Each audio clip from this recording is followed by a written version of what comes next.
പഴനിമലക്കോവിലിലെ പാൽക്കാവടി, ബാലസുബ്രഹ്മണ്യന്റെ പീലിക്കാവടി.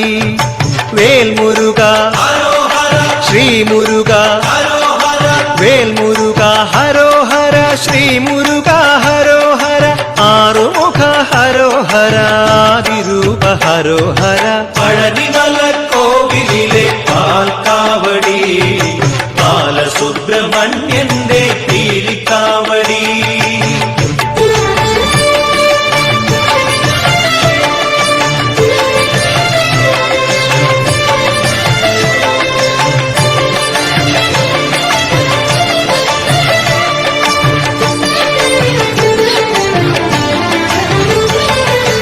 അന്നക്കാവടി, അഗ്നിക്കാവടി,